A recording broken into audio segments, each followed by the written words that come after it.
नमस्कार। मैं सुशीला देवी भारती अपने यूट्यूब चैनल पर आप लोग का स्वागत करती हूँ। मेरा सोहर अच्छा लगे तो आप लोग लाइक और सब्सक्राइब और शेयर करना। कहाँ से आवेला पियरिया पियरिया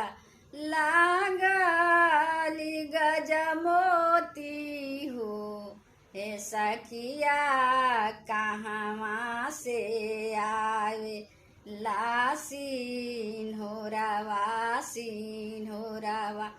भरी से नूर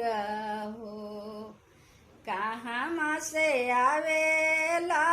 पियरिया पियरिया लागली गजमोती हो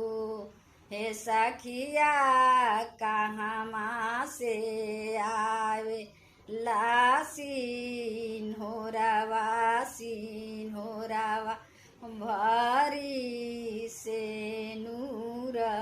हो नैहर से आवेला पियरिया पियरिया लागली गजमोती हो हे सखिया ससुरा से आवे लासीन हो रवा भरी से नूर हो नैहर से आवेला पियरिया पियरिया लागली गजमोती हो हे सखिया